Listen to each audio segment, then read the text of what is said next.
Yo guys, selamat datang lagi di 200 North. Gimana kabar kalian hari ini? Semoga semuanya tetap sehat dan semangat ya.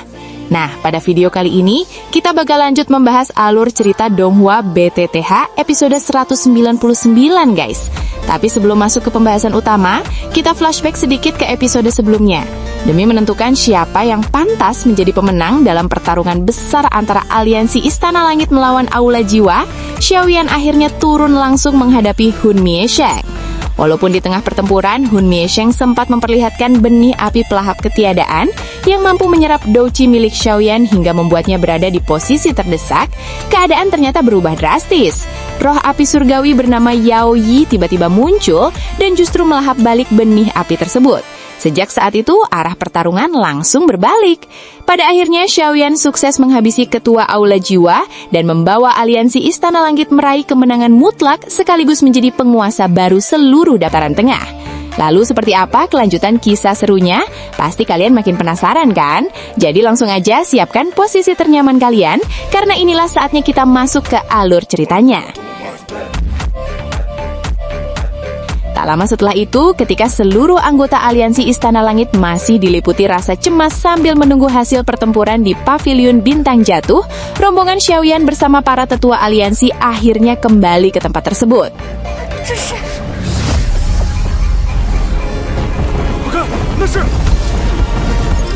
Dengan penuh kebanggaan, King Xion segera mengumumkan bahwa mereka berhasil memenangkan perang melawan Aula Jiwa. Mendengar kabar itu, seluruh anggota aliansi Istana Langit langsung bersorak gembira menyambut kemenangan mereka. Singkat cerita, kabar kehancuran Aula Jiwa di tangan aliansi Istana Langit langsung menyebar ke seluruh wilayah dataran tengah. Banyak faksi yang selama ini hidup di bawah tekanan Aula Jiwa akhirnya memilih bergabung dengan aliansi Istana Langit. Hal itu membuat kekuatan aliansi berkembang semakin pesat, sekaligus membawa kedamaian yang sudah lama tidak dirasakan di dataran tengah. Namun, di tengah suasana kemenangan tersebut, Xiaoyan justru terus memikirkan nasib ayahnya. Walaupun pecahan gio kehidupan menunjukkan kalau Xiao Zhan masih hidup, dia tetap merasa bersalah karena sampai sekarang masih belum mampu menyelamatkannya. Saat sedang tenggelam dalam pikirannya, Yao Lao datang menghampiri dan mengatakan kalau dirinya sudah mengirim beberapa mata-mata untuk mencari lokasi penahanan Xiao Zhan dan akan segera memberi kabar begitu mendapatkan informasi pasti. Di sisi lain, seorang master misterius tampak santai membaca buku ketika tiba-tiba menerima sebuah surat. Setelah membaca isi surat tersebut, dia mulai sadar kalau dirinya selama ini terlalu meremehkan kekuatan klan Xiao. Sosok itu sendiri terlihat sangat dihormati oleh seluruh penduduk kota dan dipanggil sebagai Tuan Muda. Akan tetapi, ketika mendengar kabar tentang kehancuran Aula Jiwa dan pujian warga terhadap aliansi Istana Langit, pria yang ternyata adalah Hun Tiandi, ketua klan Hun, langsung menunjukkan sisi mengerikannya. Dengan santai, dia menciptakan sebuah formasi yang secara mengerikan menyerap seluruh jiwa seluruh penduduk kota. Dalam pikirannya, Xiaoyan masih belum pantas dianggap ancaman nyata seperti Xiao Xuan di masa lalu.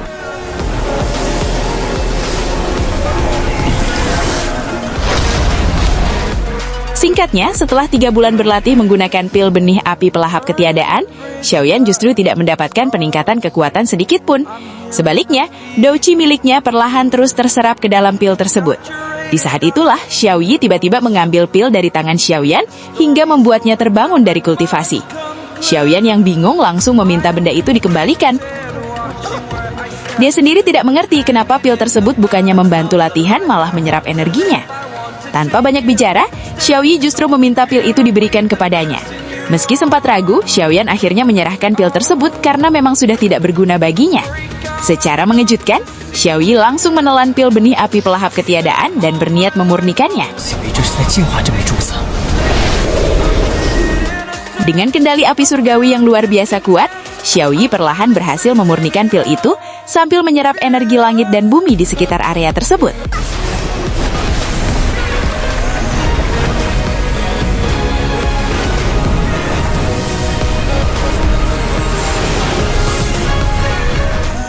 Setelah proses pemurnian selesai, Xiao Yi akhirnya memperoleh sebagian kemampuan melahap milik api pelahap ketiadaan.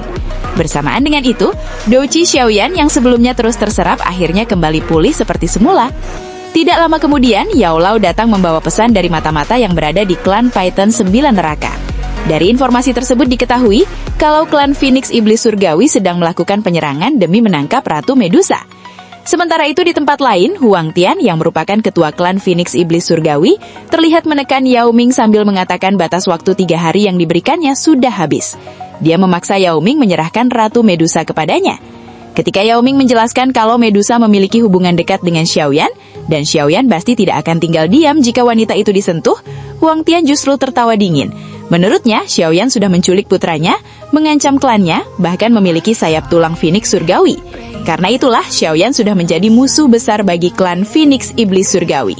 Jadi, buat apa mereka harus takut kepada Xiaoyan? Huang Tian bahkan dengan sombong mengancam akan menghancurkan klan Paitan 9 Neraka jika Yao Ming tetap menolak menyerahkan Ratu Medusa.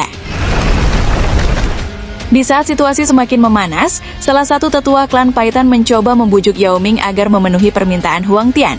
Pasalnya, dengan kekuatan Douseng Bintang 5, tidak ada seorang pun di antara mereka yang mampu melawan ketua klan Phoenix Iblis Surgawi tersebut. Mendengar ucapan itu, Yao Ming langsung naik pitam. Dia menegaskan kalau Xiaoyan memiliki jasa besar karena telah membantu membuka segel kultivasi Huangwan. Sebelum pergi pun, Xiaoyan juga sudah mempercayakan mereka untuk menjaga mata air kuning dengan baik. Karena itulah, mereka tidak boleh mengkhianati percayaan tersebut.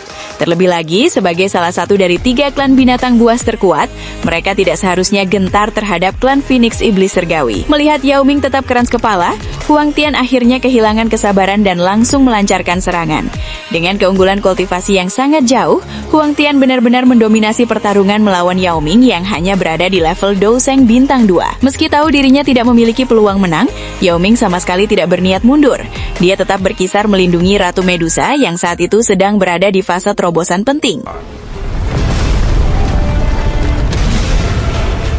Walaupun tubuhnya berkali-kali dihantam hingga babak belur dan terjatuh, Yao Ming terus bangkit kembali. Bahkan dia sempat melepaskan teknik telapak mata air kuning sebagai serangan balasan. Sayangnya, teknik tersebut sama sekali tidak mampu melukai Huang Tian dan dengan mudah dihancurkan.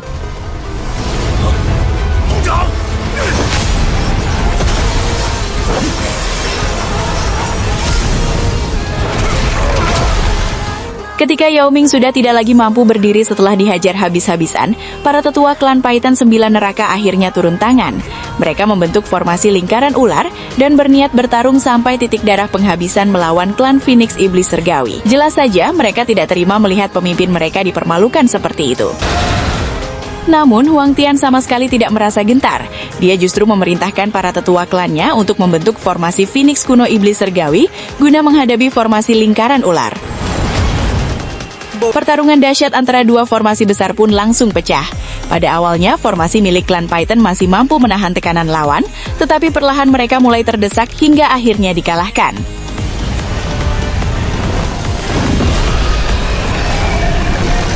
Bersamaan dengan itu, Yao Ming sudah benar-benar tidak berdaya dan merasa gagal memenuhi janjinya kepada Xiaoyan.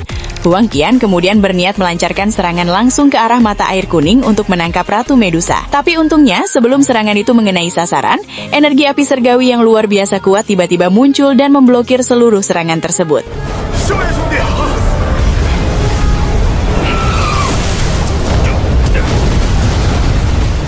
Setelah memastikan Cailin dalam keadaan aman, Xiaoyan akhirnya muncul dengan aura membunuh yang sangat besar. Tanpa ragu, dia langsung menyatakan akan menghabisi Huang Tian beserta seluruh anggota klan Phoenix Iblis Surgawi. Bahkan Xiaoyan bersumpah tidak akan membiarkan satu pun dari mereka pergi hidup-hidup dari tempat itu. Nah guys, itulah pembahasan alur cerita Donghua BTTH episode 199.